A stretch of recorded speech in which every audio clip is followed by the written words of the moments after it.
Olá, bom dia.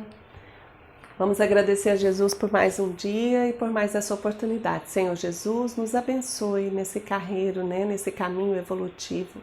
Dai-nos, Senhor, a boa vontade de te servir no templo de nossos corações. Obrigada, Senhor, nos abençoe a todos, que assim seja. Então, hoje nós vamos ver o capítulo 12 da obra de Pietro Baldi, intitulada A Lei de Deus. Então, vamos lá. O título é O Edifício da Evolução, como se realiza o endireitamento dos desvios e a correção dos erros na construção da nossa individualidade. Nós somos únicos, somos uma individualidade, mas o nosso problema é que com a queda nós nos transformamos em seres individualistas, que pensamos somente em nós mesmos. Não tem nenhum problema em cuidarmos de nós, mas nós precisamos incluir o outro, e o professor Ubaldi chama isso de egocentrismo altruísta. O egocentrismo é uma força, uma herança divina, na qual o ser respira e diz: eu sou, eu preciso manter a vida que está em mim, eu emano vida, mas nós não podemos esquecer de incluir o outro. Esse é o objetivo da nossa evolução. A nossa pandemia que nós estamos vivendo agora é um tratamento para o nosso egocentrismo egoísta. Então, nós estamos tratando o nosso individualismo para nos transformarmos em individualidades saudáveis, voltando para a casa paterna. Isso é evolução, né? Então, vamos lá. Nós estamos amarrados ao nosso passado, isto é, à qualidade dos nossos pensamentos e atos. Até que o esforço necessário seja feito, nosso passado nos prende e somos seus escravos. Essa servidão é proporcional à qualidade, direção e poder dos nossos pensamentos e atos passados, até ficarmos livres. Então nós estamos presos ao nosso passado, vivemos hoje o produto do passado. Toda aula a gente comenta isso. Mas para modificar o nosso destino, o esforço é de quem? É nosso. E às vezes a gente vê o outro fazendo algo e acha que ele faz porque é fácil. Não, é porque ele está desafiando a si mesmo. A limitação nas nossas vidas, certas situações, é para que a gente aprenda a compreender as nossas próprias limitações. Então assim nós vamos caminhando, assim nós vamos servindo, assim nós vamos aprendendo. Quando foi originada uma causa e em consequência foi movimentada uma força, é necessário exauri-la até seus últimos efeitos. Por isso deveríamos ter o máximo cuidado antes de gerar qualquer pensamento ou ato, porque depois ficamos a eles amarrados e os levamos conosco até atingir todas as suas consequências fatais. Então nós estamos influenciando no destino quando pensamos, quando agimos e materializamos. Então, quando nós envolvemos alguma outra pessoa nas nossas decisões, nós estamos criando, um destino em que essas pessoas estão amarradas a nós e nós a elas. Então, olha a nossa responsabilidade. Então, os impulsos para o mal têm uma força que nos arrasta e tende a repetir, assim como o bem. Então, nós vamos precisar substituir um esforço, um impulso negativo por novos impulsos positivos para construirmos um destino de felicidade. Então, tudo pede esforço e tudo tem consequência. Essa é a lei de causa e efeito, na qual o nosso mundo vive e respira. Quanto mais repetimos um pensamento ou um ato, tanto mais ele se fixa, se torna firme e estável, descendo à profundeza de nossa personalidade, onde fixa aqueles marcos indeléveis que são as nossas qualidades. Mas sobrepondo uma outra repetição à anterior, podemos apagar aquele marco, substituindo-o por outro, isto é, adquirindo novos hábitos bons que se colocam no lugar dos velhos, destruindo más qualidades para substituí-las por boas. Dessa maneira podemos corrigir nossos erros. Então, hábitos maus, deletérios para nós, para o ambiente, para o outro, requer esforço, até que a gente atinja o objetivo da evolução, adquirindo novos hábitos, novos instintos. O que é um instinto? É um impulso que vem natural, automaticamente, porque foi repetido, repetido, repetido e fixou na personalidade. Já viu como que a gente dirige? Se você pega um carro manual, você não fica assim, agora eu vou colocar a primeira marcha, agora eu vou colocar a segunda, a terceira. Não, a gente dirige automaticamente, aquilo já ficou automatizado em nós. Então a gente dirige sem observar que marcha a gente colocou. Já vem naturalmente. E a nossa personalidade é assim. Nós repetimos e aí hoje a gente faz coisas que a gente nem sabe que faz. Por isso que a gente precisa observar o que faz, para saber o que faz, como faz, para que faz. E o que nós teremos que fazer para transformar tudo isso. Isso é a formação da nossa personalidade, né? E nós precisamos, é do nosso esforço, é da nossa responsabilidade, esse papel na nossa vida. Muitas vezes nós culpamos os outros e transferimos a mudança para Deus. Ah, Deus vai resolver o meu problema. Deus vai resolver o problema da pandemia. A pandemia que nós estamos vivendo é um processo nosso. É um processo de vivenciar. Agora que nós estamos vivendo a aula prática de vivenciar o Evangelho. Não é verdade?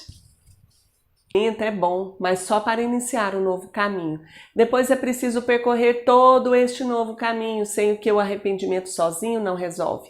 Para corrigir o velho caminho é necessário percorrê-lo todo novamente às avessas, em sentido contrário. Então é isso que nós falamos. Se eu falei mal, agora eu tenho que vir para falar o bem. Se eu ofertei o veneno, se eu alimentei com o veneno, se eu coloquei o veneno na comida, eu volto agora fazendo comida boa para que as pessoas possam se alimentar. E ainda fazendo comida e doando de graça, se for o caso. Né? Eu acho lindo, maravilhoso quem trabalha com aquele restaurante cidadão. É uma comida boa, com preço simbólico para trabalhadores. Eu acho isso fantástico. A gente trabalha com comida, né? A gente, como trabalhador da Casa Espírita, como bom trabalhador, sempre trabalha com sopa, com alimento. Eu adoro trabalhar com essa parte. Até brinco, acho que deixei muita gente passar fome. Então agora eu estou reendireitando o meu caminho.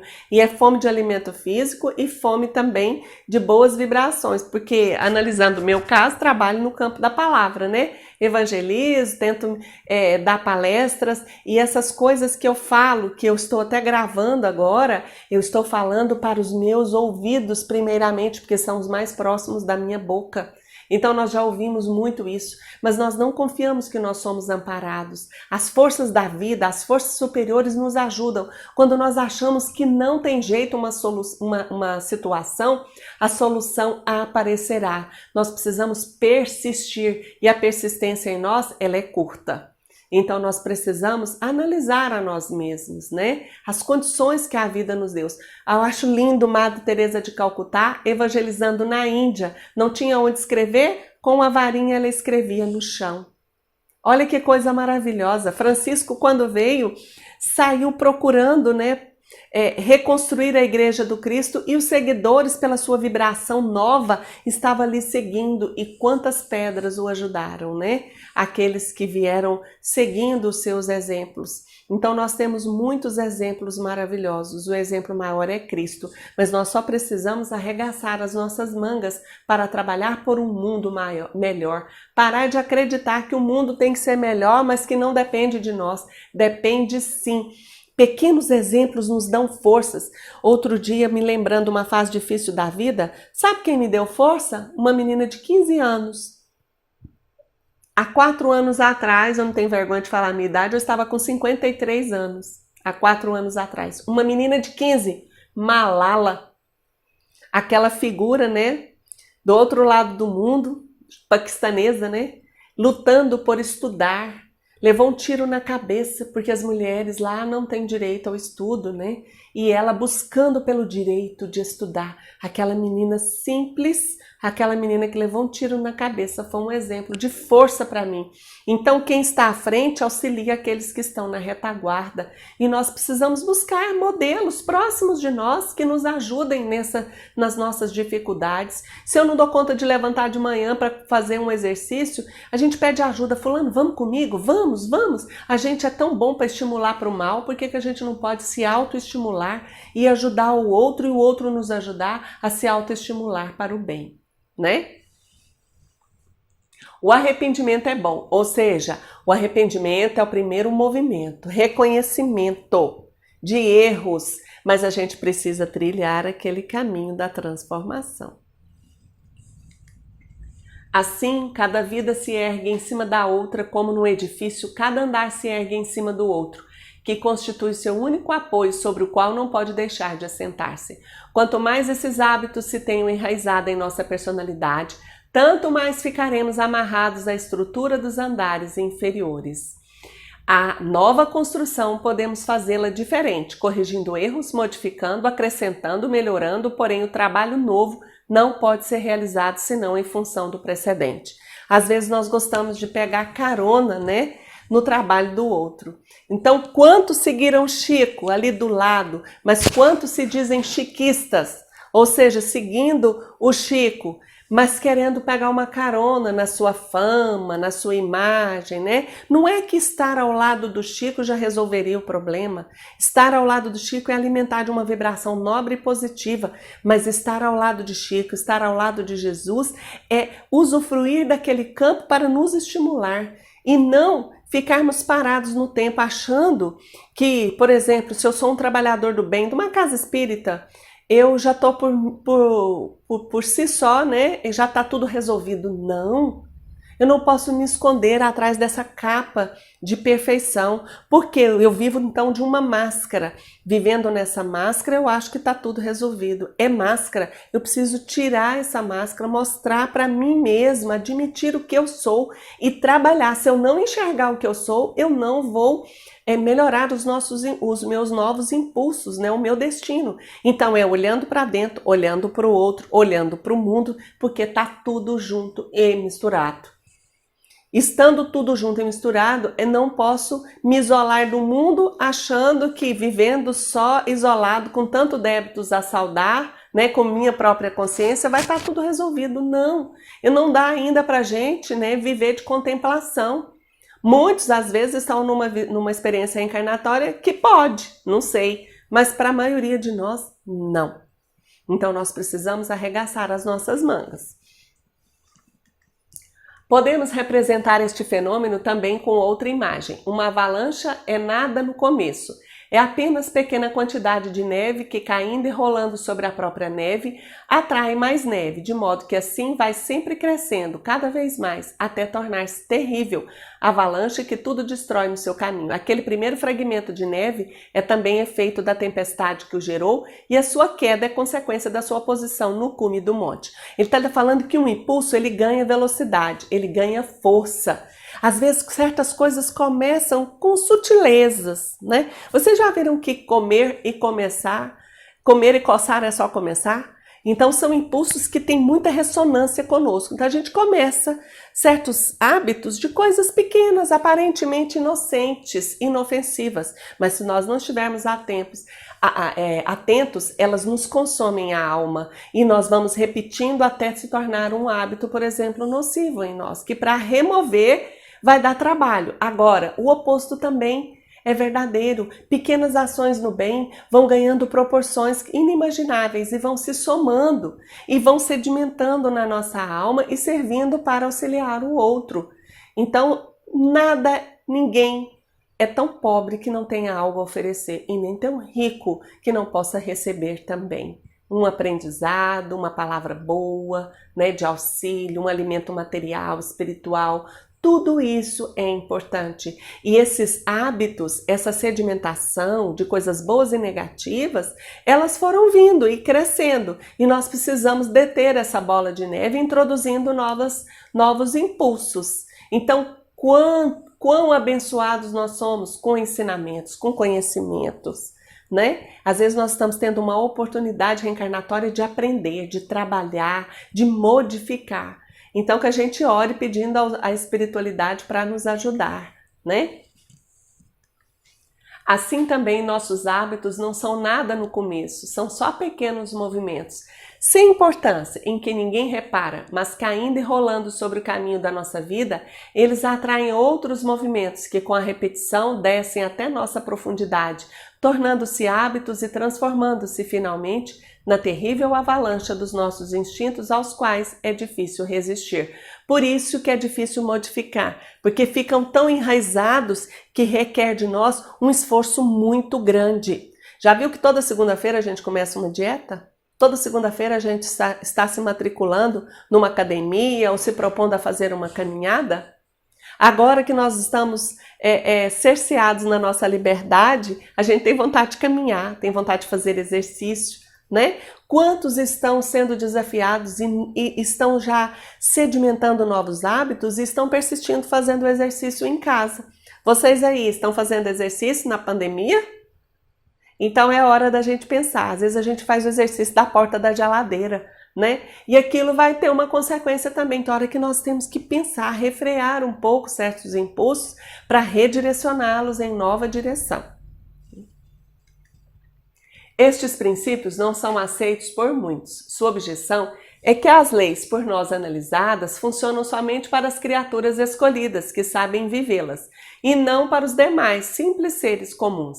Acham eles que as vantagens da evolução são usufruídas apenas pelos que conseguiram evoluir e não por eles próprios que humildemente se declaram atrasados. Então vocês já viram que muitos dizem assim, o evangelho é para os santos. Não, a gente já falou isso aqui. O evangelho é para o pecador, requer esforço para viver o evangelho. O evangelho no nosso nível evolutivo não é para nos tornar santos, né? Para nós não nos transformarmos em santos do dia para a noite, mas para nos afastar da nossa animalidade.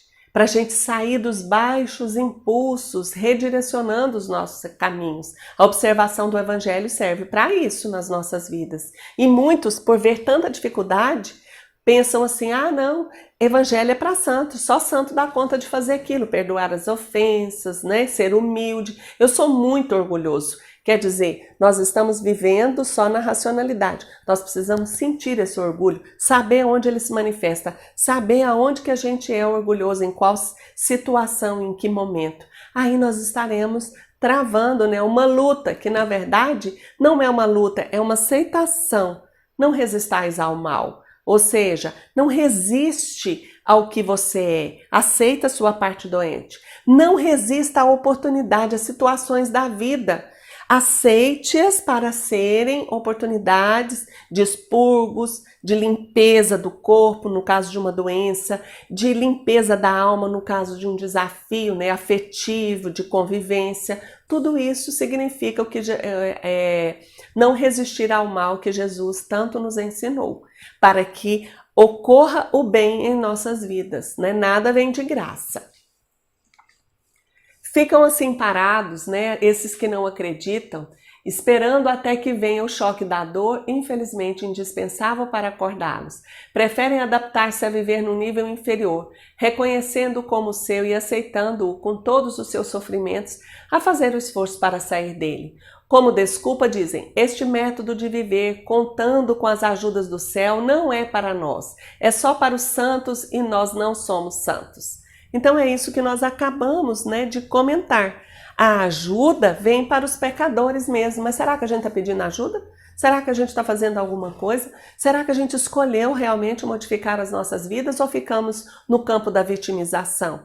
Tem pessoas que passam a vida inteira como vítimas. Nós só somos vítimas de nós mesmos, do destino que nós criamos de dor e por permanecermos nele. E, na verdade, para inverter a direção no sentido da subida, é necessário primeiramente ter vencido, reabsorvido e neutralizado toda a velocidade tomada na descida. Por isso, muitas vezes, estas teorias são julgadas inaplicáveis. É como alguém que, estando perto de declarar falência, julga não adiantar mais fazer economias. É a psicologia do desespero, de quem não conhece coisa alguma do amanhã. Fica cego e desorientado, convencido de que nada vale trabalhar para um futuro completamente ignorado. Veja, nós desperdiçamos oportunidades e o bem sempre nos premia com o bem. Eu posso ser uma pessoa de idade que estou sem forças para trabalhar para o bem, mas eu posso não fazer um grande bem coletivo, mas eu posso trabalhar fazendo um bem para um raio de ação menor, mas eu posso estar fazendo o bem sempre. Eu escuto muitas pessoas, né? Às vezes são chamados para o trabalho na casa espírita e falam assim, não, já trabalhei muito, deixa para o jovem. Nós deveremos aproveitar essa oportunidade de transformação até o último dia das nossas vidas. Todo dia é dia de fazer o bem, de trabalharmos para o nosso próprio bem, para a nossa própria felicidade. E isso é intransferível. A lei não vai atuar substituindo a nossa vontade. Ela vem para nos auxiliar, mas substituir jamais. Nós emborcamos essa linguagem de Pietro Baldi, né, na nossa descida, no fechamento consciencial. Agora a evolução é abrir essa consciência e vivendo no meio material, com dificuldades mesmo. Mas se não tem jeito, vai com dificuldade mesmo. Se eu quero vencer o medo, para ser corajoso, eu vou enfrentando os obstáculos com medo mesmo. O corajoso, às vezes, não é aquele que na aparência já conquistou a coragem, mas é aquele que enfrenta os seus próprios medos. Na verdade, o desejo de felicidade neles permanece e para satisfazê-lo, em vez de procurarem com seu esforço ganhar um crédito, pretendem antes alegrias, aumentando sempre mais o seu débito, isto é, aumentando a sua velocidade no caminho da descida, como acontece com o alcoólatra a beber sempre mais e com o toxicômano a intoxicar-se cada vez mais até a destruição de si mesmo. Existe um paraíso para todos, mas a maioria não quer realizar o esforço de subir até ele. Não há escapatórias, esta é a lei de nossa vida e desta maneira ela funciona em nosso nível. Nunca vi uma pessoa milagrosamente deixar o álcool, deixar a droga, deixar a comida, deixar o vício do sexo, deixar o vício da ociosidade, deixar o vício da vitimização, deixar o vício da tristeza, né? Da própria depressão, deixar o vício do derrotismo. Tudo isso começou em nós e tudo isso se transformará por nós mesmos, para nós mesmos. Então que a gente pare para pensar nas nossas vidas. Não pensar no porquê que as coisas estão acontecendo, querendo saber o motivo do passado, que isso também muitas vezes não leva a nada, mas para quê? Com que finalidade tudo acontece hoje comigo? Tudo está repetindo, situações têm um porquê de ser, não é verdade? Então a gente precisa analisar a nossa vida para transformá-la. Em que ponto nós precisamos atuar para mudar velhos hábitos? Tudo em cada momento é efeito e causa ao mesmo tempo. É fruto do passado e semente do futuro, até que nosso impulso anterior não se esgote ou nosso caminho não esteja endireitado. Nossos pensamentos e atos serão determinados pelos nossos hábitos e instintos, como os construímos no passado. Instinto é aquilo que se tornou automático, é o hábito, né? Até que a gente cumpra o caminho da evolução, porque o instinto final da evolução se chama o hábito, o instinto do amor. Então o amor tem muitas faces, né? A benevolência, né? A humildade, mas ele é a reunião de tudo, é um sol interior. Então a gente vai ter que trabalhar vários campos da vida. E o que eu tenho sedimentado como hábito, como instinto? Ah, eu sou agressivo. Quando eu falo, eu agrido muito. Então eu tenho que analisar com que potência eu falo isso, como eu falo isso, que hora, em que eu sou provocado. Quando eu sou provocado, porque tem um conteúdo lá dentro, que eu sou tocado por uma situação que me leva fatalmente, né, a agredir o outro. Então a gente precisa se autoanalisar para se autotransformar, para se auto-melhorar, para conquistar a felicidade. Então esses impulsos vêm automaticamente. Então nós vamos, às vezes uma pessoa é muito agressiva, ela começa a observar isso e ela gosta, por exemplo, de um esporte mais violento. Se ela for para um esporte, ótimo, principalmente criança, que ela vai jogar a agressividade dela no esporte, né? E ela vai estar exaurindo aquilo, ela pode ser educada pelo esporte, por isso que tem valor esses projetos sociais que eu acho maravilhosos. Com criança, com adolescente, é um redirecionamento do impulso da agressividade. Aí ela encontra uma outra pessoa na vida que vai ensinar arte para ela. Olha como a arte é importante, ela vai ensiná-la a desenhar. Vai ensiná-la já a abrandar aquele instinto agressivo, colocando numa produção artística. Então o cara às vezes está na rua com spray, fazendo arte, sujando o muro e a gente critica, mas tá errado? Tá. mas ele poderia estar fazendo pior. Ele poderia estar pegando a arma com instinto de agressão, porque ele quer agredir a sociedade muitas vezes, e poderia estar matando. Então, nem todo mal é mal. Tudo tem os dois lados na vida e a gente precisa analisar. Então, a gente vê que, com os pensamentos e atos atuais, construímos os hábitos e instintos futuros. A gente está sempre repetindo. Que dirigirão nossos pensamentos e atos de amanhã. E com estes, por sua vez, construiremos nossa personalidade e depois de amanhã. E assim sucessivamente. Então, é um edifício de construção, né? É um edifício. E não é fácil, gente. A evolução é uma espiral. Nós caminhamos num sentido, subimos em alguns aspectos e descemos e repetimos de novo para depois sedimentar, né? Nós não podemos caminhar... Desculpa, eu tive que dar uma paradinha aqui, um aviso no celular. Então, nós não podemos parar nesse edifício, devemos continuar. Encontra-se assim, nas duas direções opostas, a mesma tendência para aceleração, cada uma dirigida para seu ponto final, a salvação para quem sobe e a destruição para quem desce. Cabe a nós escolher o caminho. Nós estamos entrelaçados. A nossa mente, por exemplo, pensou, o pensamento tem um raio de ação, é mais do que a velocidade da luz, mais de 300 mil quilômetros por segundo. Então pensou, conectou. Por isso que o ambiente nos influencia. Uma notícia ruim na televisão, repetidas vezes, muda o nosso humor e a gente fica inquieto, não sabe o que é. E isso nos atinge. Então, desta forma, nós precisamos rever certas posições nossas para saber se o campo onde nós estamos também é favorável ou não. Aqui, nós chegamos ao final de mais um capítulo, né, da obra do professor Pietro Baldi. E nós vamos ver que aquele que está à frente auxilia. Quem mais tem, tem mais para doar. Quem menos tem, recebe mais. Então é aquela brincadeira, né? Quem tem, põe, quem não tem, tira. E que a gente se coloque na posição, né, de colocar coisas boas na vida, no mundo e em nós mesmos. Muita paz. Até o próximo capítulo. Um beijo para todos.